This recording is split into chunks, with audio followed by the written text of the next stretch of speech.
ಎಲ್ಲರಿಗೂ ನಮಸ್ಕಾರ. ಅದ್ವೈತ ಗುರುಕುಲಂಗೆ ಸ್ವಾಗತ, ಸುಸ್ವಾಗತ. ಎಲ್ಲರೂ ಭಾರತ ಭಾರತ ಭಾರತ ಅಂತ ಹೇಳಿ ಹೇಳ್ಕೊತೀರಾ.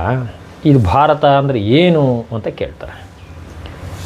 ಅವರದೇ ಆದಂಥ ಉಲ್ಲೇಖಗಳನ್ನು ಹೇಳ್ತಾರೆ. ಆದರೆ ಮೂಲದಲ್ಲಿ ಮಹರ್ಷಿ ಅಂತಕೊಂಡ್ರು ದೇವತೆಗಳು ಯಾಕೆ ಭಾರತ ಅಂತ ಹೇಳಿ ಬಂದಿದೆ ಅಂತ. ಇದು ಭಾರತ ದೈವಭೂಮಿ ದೇವಭೂಮಿ ಅಂತ ಯಾಕೆ ಹೇಳ್ತಾರೆ. ದೈವದಿಂದ ಸೃಷ್ಟಿಯಾಗಿರ್ತಕ್ಕಂಥ ಭಾರತ. ಎಲ್ಲ ದೇಶಗಳು ಹುಟ್ಕೋತಾ ಇವೆ, ನಾಶವಾಗ್ತಾ ಇದೆ. ಆದರೆ ಈ ಭಾರತಕ್ಕೆ ಅಲ್ಲಿ ಸ್ವಲ್ಪ ಬದಲಾವಣೆಗಳು, ಸಮುದ್ರದ ಮಟ್ಟದಲ್ಲಿ ಸ್ವಲ್ಪ ಬದಲಾವಣೆಗಳು ಬರ್ತಾ ಇದೆ. ಬಿಟ್ಟರೆ ಸ್ವಲ್ಪ ಭೂಮಿ ಹೋಗ್ಬೋದು, ಸ್ವಲ್ಪ ಭೂಮಿ ಬರಬಹುದು, ಸ್ವಲ್ಪ ಭೂಮಿ ನಶಿಸಿ ಹೋಗ್ಬೋದು. ಆದರೆ ಮೂಲವಾದಂಥ ಭಾರತ, ಜ್ಯೋತಿರ್ಲಿಂಗಗಳಿರ್ತಕ್ಕಂಥ ಭಾರತ, ಶಕ್ತಿ ಪೀಠಗಳಿರ್ತಕ್ಕಂಥ ಭಾರತ, ದಶಾವತಾರವಾಗಿರ್ತಕ್ಕಂಥ ಭಾರತ ಹೇಗೆ ಅಂಥೇಳಿ ವೈಶಂಪಾಯನರು, ವೇದವ್ಯಾಸರಿಗೆ ಮೊದಲ ವೇದವ್ಯಾಸರು ವೇದವನ್ನು ರಚನೆ ಮಾಡಿದ ಮೇಲೆ ಅವರಿಗೆ ವೇದವ್ಯಾಸರು ಅಂತೇಳಿ ಬಂತು. ಅವರ ಮೂಲ ಹೆಸರು ವೈಶಂಪಾಯನರು ಅಂತ. ವೈಶಂಪಾಯನರು ತಮ್ಮ ಭಾರತದಲ್ಲಿ ಮಹಾಭಾರತದಲ್ಲಿ ಭಾರತ ಅಂದರೆ ಹೇಗೆ ಅಂತೇಳ್ಬಿಟ್ಟು 2 ಲೈನಿನ ಶ್ಲೋಕದಲ್ಲಿ ಇಲ್ಲಿ ಸಂಕ್ಷಿಪ್ತವಾಗಿ ಸ್ಪಷ್ಟವಾಗಿ ತಿಳಿಸಿದ್ದಾರೆ. ಅದು ಏನು ಅಂತೇಳಿ ಈ ದಿನದ ಸುಭಾಷಿತದಲ್ಲಿ ತಿಳ್ಕೊಬೋಣ. ಯಥಾ ಸಮುದ್ರೋ ಭಗವಾನ್ ಯಥಾ ಚ ಹಿಮವಾನ್ ಗಿರಿಃ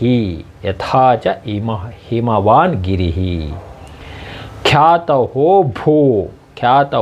ಭೌ ರತ್ನನಿಧಿ ತಥಾ ಭಾರತ ಮುಚ್ಯತೆ ಅಂತೇಳಿ.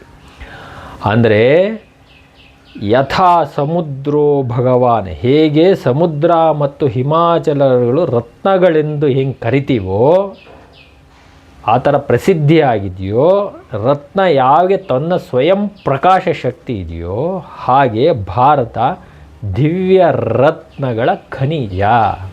ದಿವ್ಯ ರತ್ನಗಳಂದ್ರೇನು?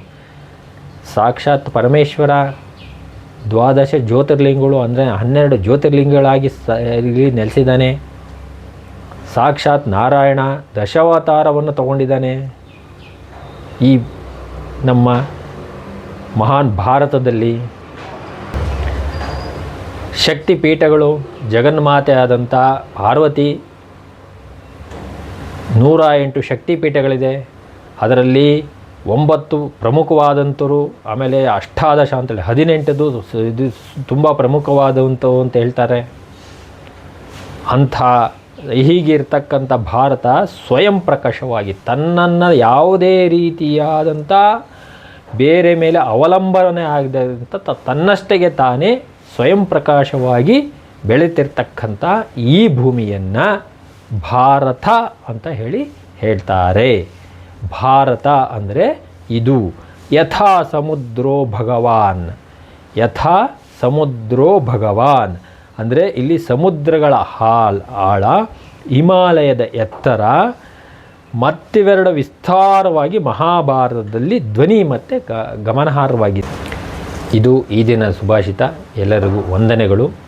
ತಮ್ಮ ಕೈಲಾದಂಥ ಸಹಾಯವನ್ನು ತನು, ಮನ ಮತ್ತು ಧನದಿಂದ ಅದ್ವೈತ ಗುರುಕುಲಂಗೆ ಸಹಾಯ ನೀಡಬೇಕು. ಹೆಚ್ಚಾಗಿ ನಮ್ಮ ಈ ಚಾನಲ್ನ ಸಬ್ಸ್ಕ್ರೈಬ್ ಮಾಡಬೇಕು ಅಂತ ಕೇಳ್ಕೊತ ಈ ದಿನದ ಸುಭಾಷಿತ ಮುಗಿಸ್ತಾ ಇದ್ದೀನಿ. ನಮಸ್ಕಾರ. ಜೈ ಶ್ರೀರಾಮ್.